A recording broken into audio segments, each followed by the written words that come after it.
Hey guys, you ever thought to yourself, man, this pandemic has been really hard on me, my dental office, my team, my patients, my family, everything. And this mental health thing is no joke. I mean, it's a real conversation. And I'd love to just hear some thoughts on how we can better understand this more than anything. Well, if you have some of those questions, I've got a great friend of ours, Kristy Menage Bernie, who you all met during the COVID conference on.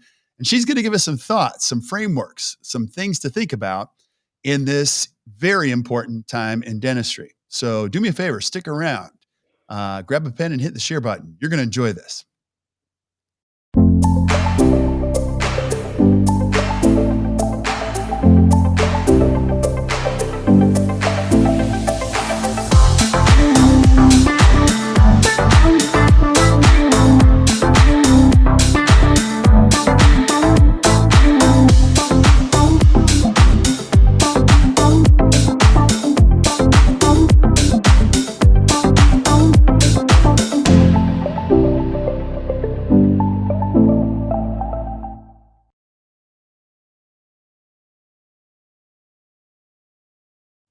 Yo, yo, yo, welcome back to the Best Practice Show. My name is Kirk Behrendt, and I'm your host. So thank you for showing up, where we take a look at the best business practices or best thinking practices in all of dentistry with some great friends and some great thought leaders. And today is a special one because the conversation around mental health is very real in dentistry and the world. And we're all looking for something that helps make a little bit more sense of it. And it's an important one. And I've got a good friend, Kristy Menage Bernie, who's just been a champion for us in the educational world, and you're going to love this. Now, a couple things I always like to welcome people if you've never been here before, or if you're showing up at the podcast for the first time, because again, we had over 38,000 of you opt in for the COVID conference, which we had a lot of fun. We met a lot of people, met and learned a ton in a time where we really couldn't do a lot. And a lot of you are younger dentists or dental students. And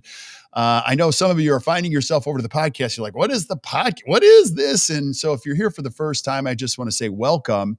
And if you're listening on Spotify or iTunes or Stitcher or wherever you listen to podcasts, so do me a favor. If you're listening on your phone while you're driving, just go down to the subscribe button and click the subscribe button, because I want you to show up on a regular basis and be part of a great community where there's no egos here. You're going to see where we're just going to bring a brand new expert, great thought leader every single week to bring you some good stuff to think about to create a better practice and a better life. And I don't want you to miss out. So make sure you subscribe.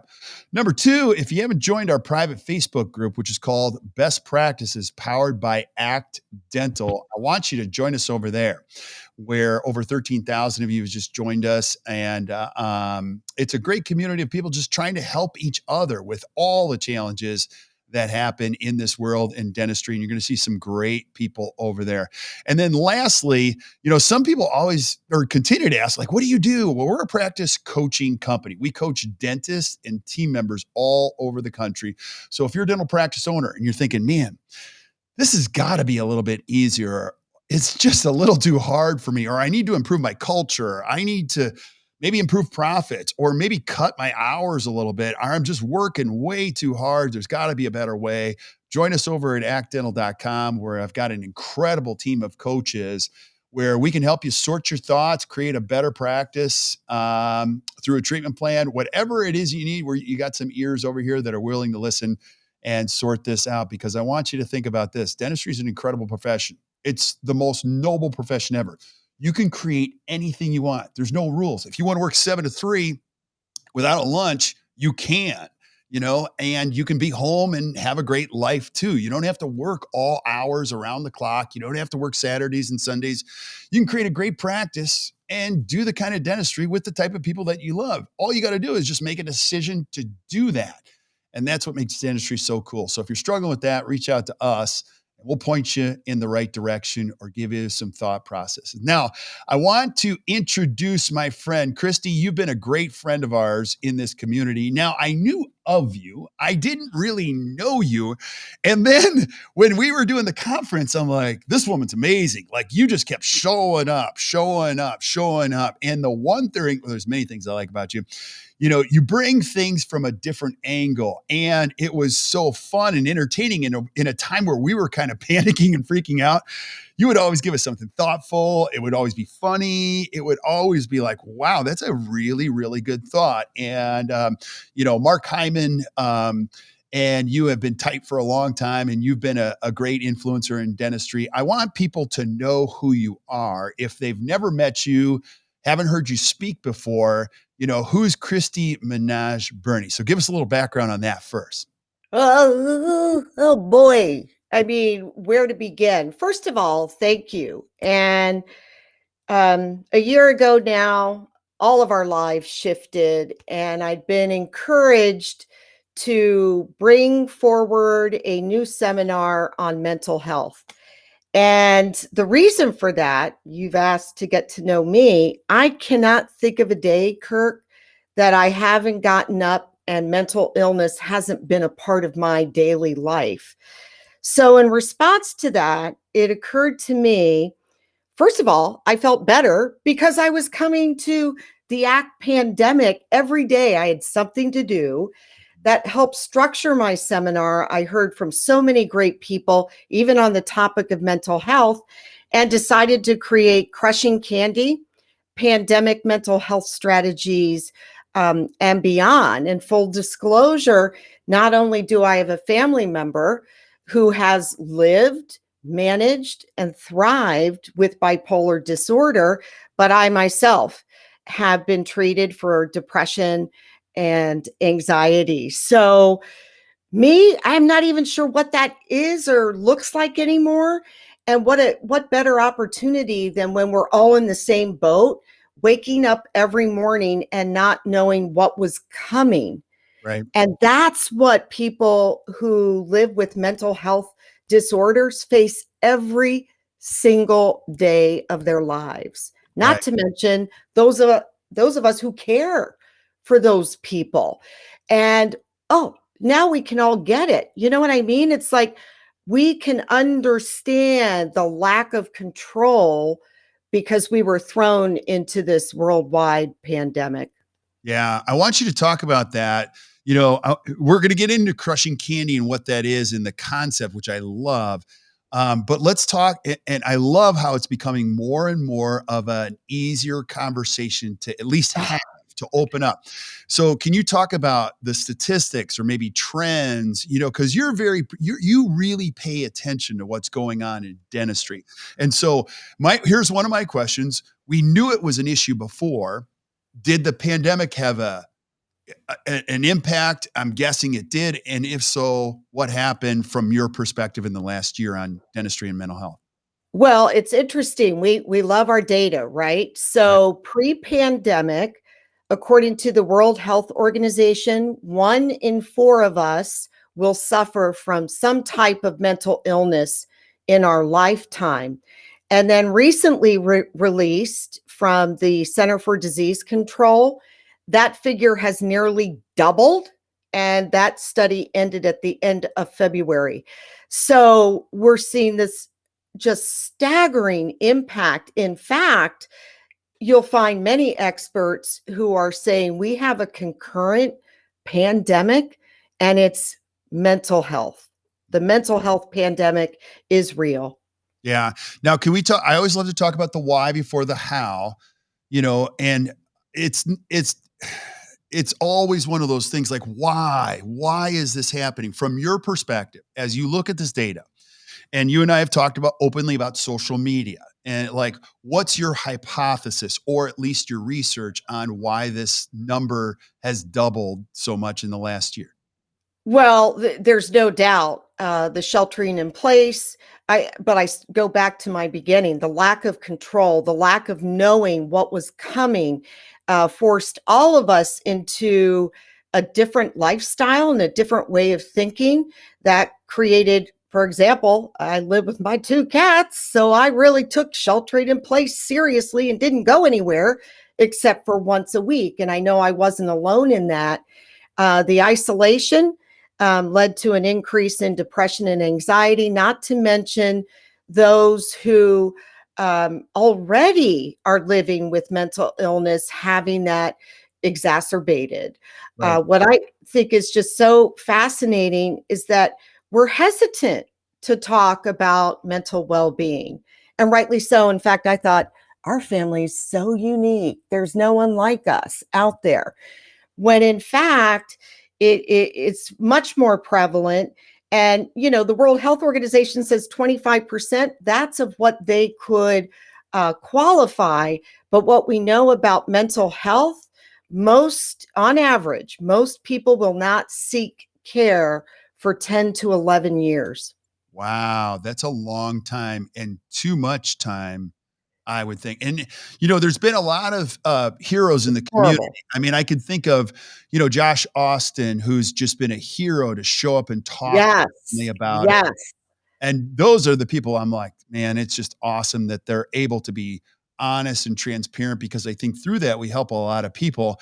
And again, it's anyone's guess. Now, I live in this world where I, I'm 51, so I don't really love, so actually I don't like social media at all. I mean, I'd be happy if I lost my phone and we never went back to these, but I also understand it's like never going away, and I even posted Right. on Instagram this morning and I'm like, and I want to do a shout out to a team that we're working with. But here's my question is, like, I've watched Social Dilemma, and we've talked about that, like the statistics and where this is all going.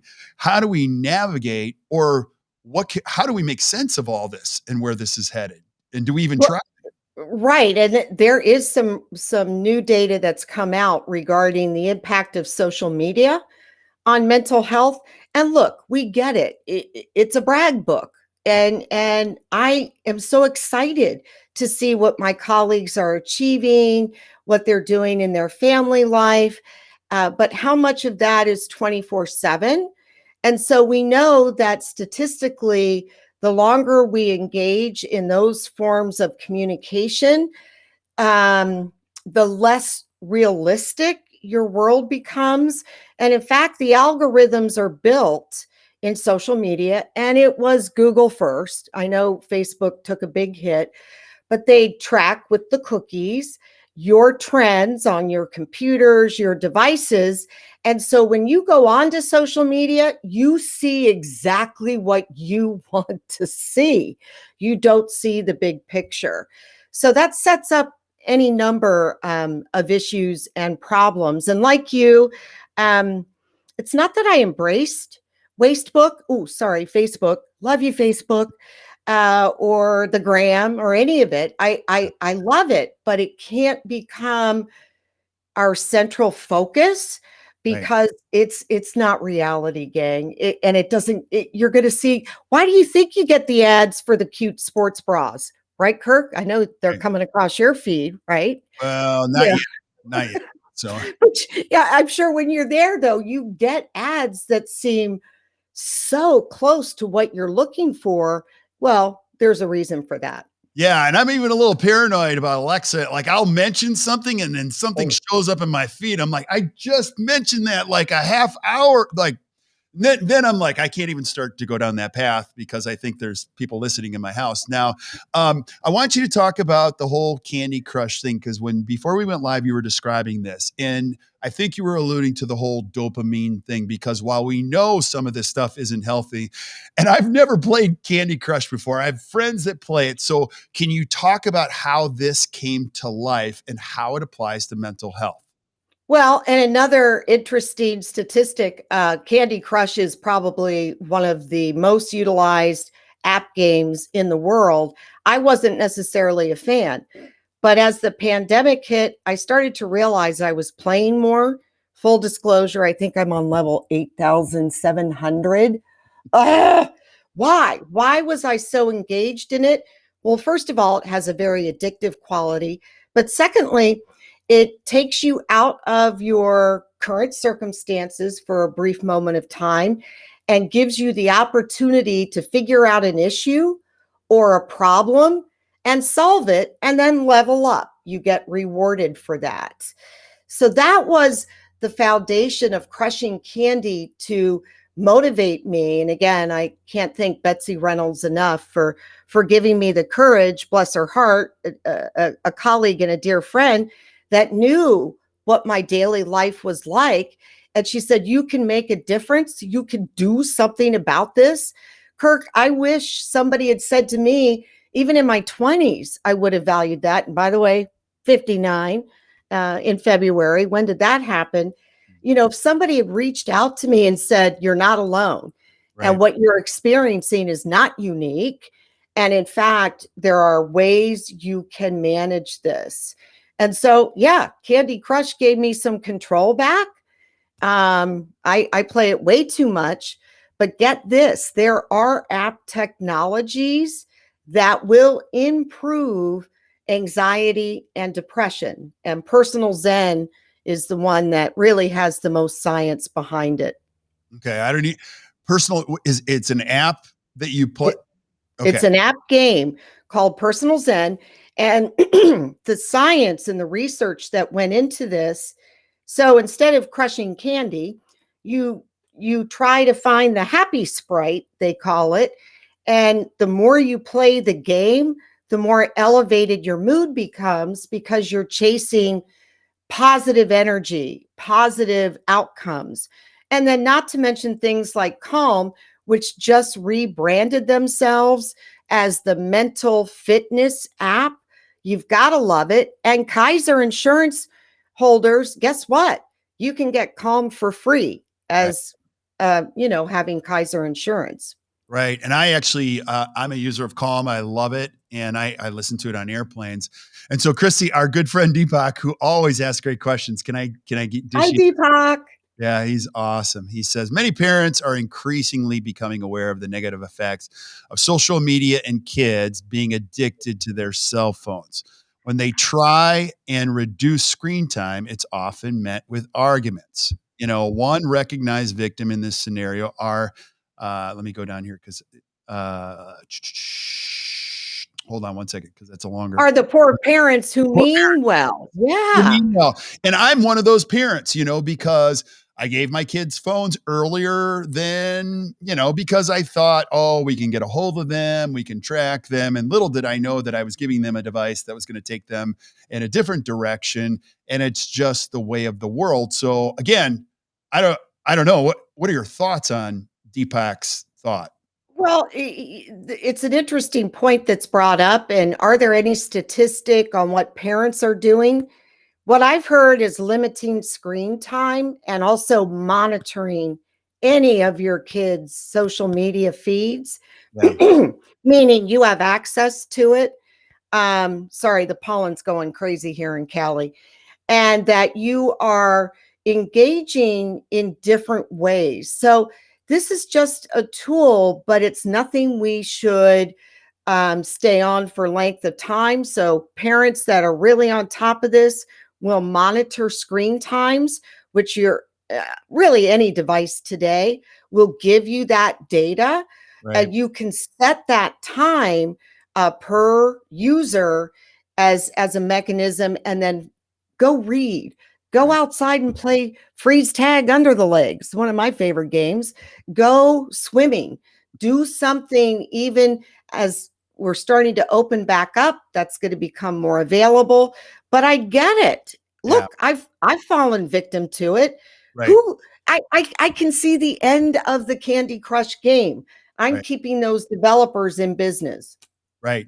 So let's say I'm a young dentist. I'm watching this. I'm totally resonating with the Candy Crush, scenario here. How do I navigate some of these things? Because that's what your seminar is going to be about. Now, we don't have to give your whole seminar away, but what are some of the methodologies or frameworks that you're teaching people when it comes to this, this challenge we're in? How do we get out of it or less of it? Right. Well, it occurred to me this topic is so huge, there's no way to tackle it. And it's probably really 10 seminars. Right. So this first year, I've dedicated it to, number one, eliminating the stigma associated with having a conversation about mental health. And then number two, providing resources. So The seminar really takes a look at the World Health Organization.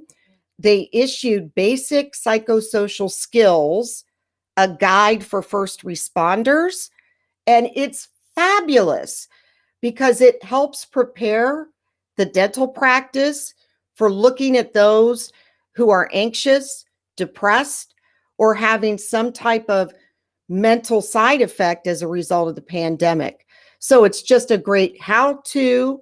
And do you mind if I share one of my favorite parts of it? Absolutely. Please do. Okay. So all of us can do this because what I like is that they break it out into modules. And the first module is about us as essential caregivers. And you've got to taking care of yourself. It's not a luxury, it's your obligation. So first of all, don't feel bad about taking care of yourself. And then this has helped me countless days. They suggest drawing a circle either on paper or in your mind, and then drawing another circle bigger around that center one. In the center, you put things that you can control. So I can reevaluate my perio program. I can build relationships interpersonally with our staff. I can brush my teeth as a simple example. In the outer ring, you list the things you can't control. Yeah. And then once, so COVID, that person's behavior, whatever it might be, you can't control those. So you've listed them, and then you refocus on the center circle. And as long as you do that every day, you're going to make it through. Yeah. And then in that same module, they talk about at the end of the day, again, write it down or think about it. What did I do today that really impacted someone's life?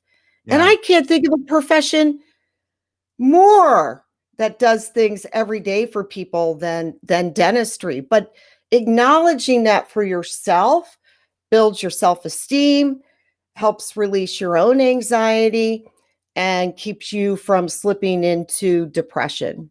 Right. This is awesome because that's a serenity prayer in Yeah. action.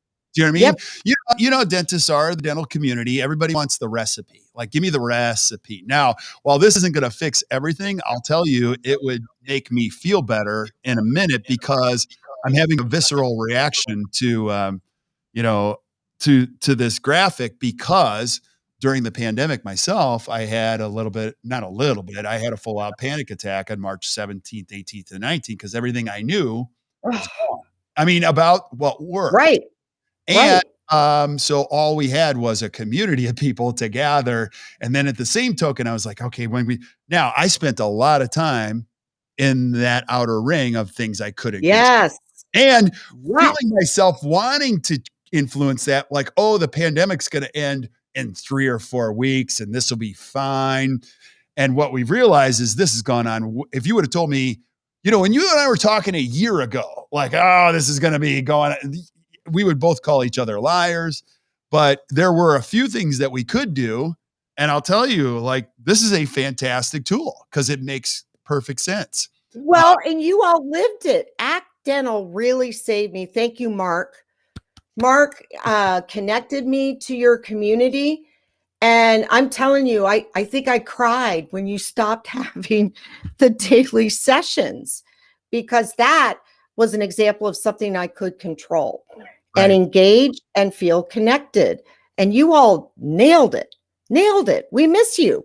Well, that's very kind of you, but it was the only thing it's the only thing we could do. I mean, that's our jam is education. So I had nothing to bring to the table except other speakers and education. And medicinally, I needed it as a way to positively distract myself. But let's go back to this too, the control thing. Like a lot of dentists, the happiest dentists we work with, they love one thing. It's called predictability. The higher the predictability, the happier the dentist. So a lot of that went away, Sure. and they're trying to get their feet underneath them even now. But this is powerful. This is great. What other tools do you have when it comes to crushing candy and how we navigate the mental health challenges? Well, again, if I think app technology, and by the way, I do see some of the comments here that say social media is your connection. Please don't misunderstand me. It's just feeling like that is a reality because it is manufactured. But aside from app technology, and I think words with friends, good old fashioned phone calls, personal Zen, I can't say enough, and it's free to download. But the VA also has an app called COVID Coach, free again. And What is originally, this app was designed for PTSD, and then COVID hit, and the developer said, "Well, wait a minute, these are very similar as far as how we would treat it." And the app helps you track healthy habits, set goals, and another freebie. Within dentistry, I can't say enough about the ADA. They have the COVID-19 mental health resource website. And in that, my favorite, because I am a registered yoga teacher, are things like meditation and yoga. Yeah, Yoga increases GABA, and that's the chemical that helps us feel better, right. aside from the obvious ones, right? So GABA prevents the negative thoughts from coming in. What's GABA? GABA? Tell us what that is. What? Gamma aminobutyric acid, Okay. GABA. So we know that yoga increases that more than walking and vigorous exercise, and it's that neurotransmitter that keeps us from thinking negative thoughts about ourselves. Wow. Pretty So cool. now I'm not the biggest yoga fan, but they have a yoga studio right across the street from our office, and classes are opening up again on May 1st. And I tell dentists that we Yay. coach to go do it. And I wouldn't do it all the time, but I will tell you, for me, it was the only activity I could do that you couldn't think about anything else. I just couldn't Oh think, no. I'm going to get my Oh no. foot up to my ear and then my hand over here. And it's so, when you talk about mindfulness and the connection of mind, you don't have the space to put, you can't even think about what you're going to eat later, what you might have to do.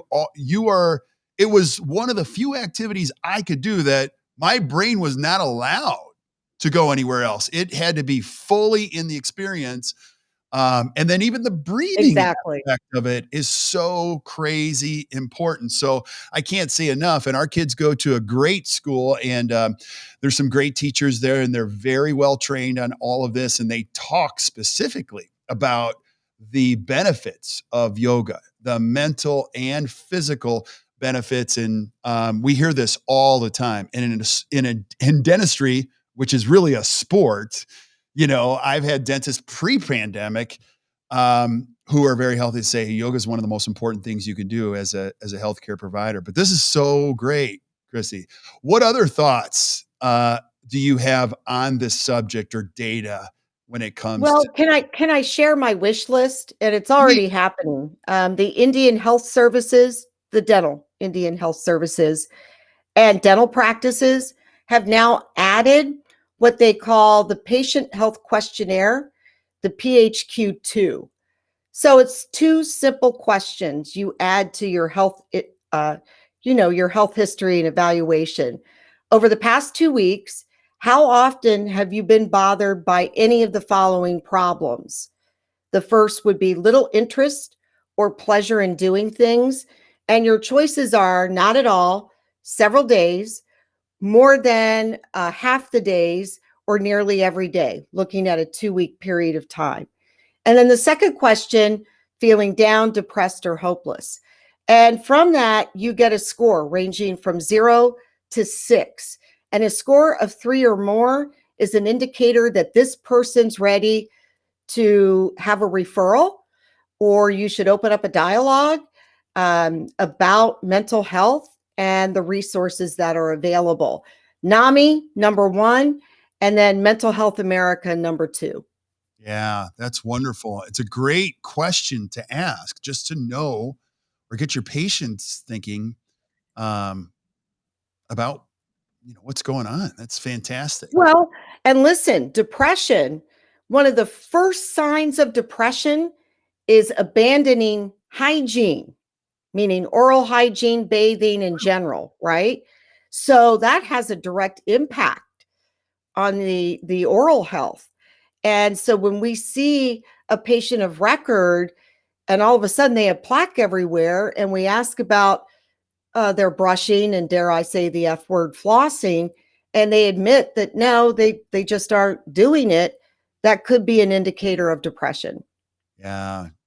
Just another way where you can look at this great profession and say, hey, look, we don't fix teeth here or clean teeth. We change people's lives.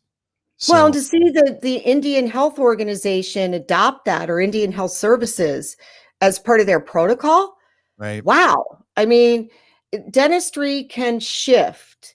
And what I like to say is we can replace confusion with compassion.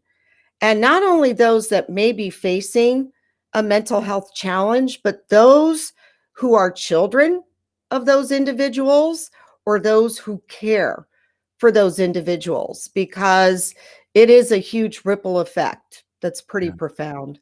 Yeah, It's absolutely. pretty sad. It's pretty sad. We have a lot of kids who are growing up thinking that the way mom or dad is quote unquote normal, and it's not. It's Yeah. not. Yeah. And you talk to a lot of people in dentistry, you're on the forums a lot. What are some of the things that you're hearing in the community in dentistry, just when it comes to this very important topic? I mean, what are some of the trends or things that are top of mind? Well, I think top of mind is not only the patient's mental health status, but our colleagues, if that makes sense, Right. and how to support one another. It's really growing exponentially. The federal and even state resources are starting to acknowledge this. I can't turn on the TV without seeing a mental health ad. So I think in dentistry, it's a multi-prong opportunity here to support one another, our colleagues, our staff, and then, of course, patient health. Mhm. Yeah, I love this. So I know we don't get you for very long. You've got another thing you have to do here shortly. But I want people, any last thoughts you have on this, Kristy? And then I want people to be able to see more of what you do, your seminar, and I want them to be able to find out, how to get in touch with you. So take us through that. Well, Educational Designs is my website. And in fact, I'm headed off after this to do a rehearsal for UCSF. The alumni weekend is next weekend, where I'll be presenting the topic. But you can find it recorded. Colgate has it archived. And I think for me personally, my wish is that we just start to talk about it, because hopefully COVID's going to be managed.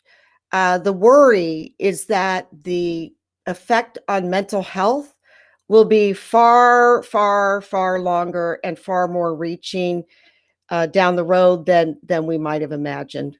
And Yeah, we need to get prepared for that.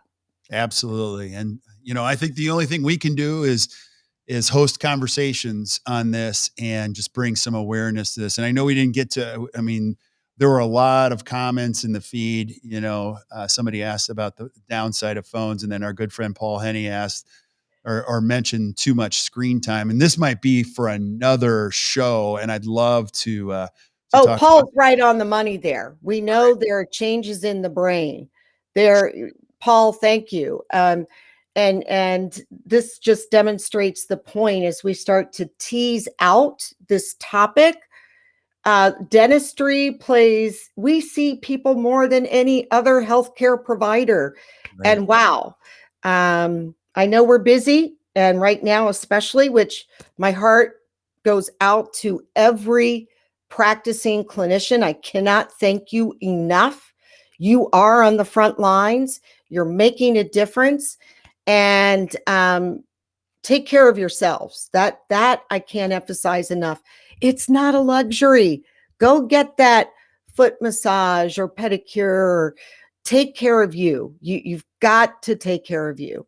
Amen, sister. Well said. And this is a great tool. You gave us some good stuff today. World Health Organization, and the handout that I give includes that guidebook. So I'm more of a handout person that puts resources and links versus an outline, because my wish is that you go forward with what the tools you need to implement things Monday That's awesome. or Awesome. Friday, as the case might be. Absolutely. Well, Kristy, thank you so much. As always, you're an amazing member of this community. I'm grateful for your friendship, your commitment. Oh, You're I always bringing valuable stuff here. So, we just had our visitor. oh no. I had what? Oh, Baba Kai. Yes, I share with everybody that I toilet train my cats. Oh my And God. while they don't like using the toilet, this one during COVID, I've just put a cat box back out. Breeze is what you want to look for. She still uses the toilet for number one.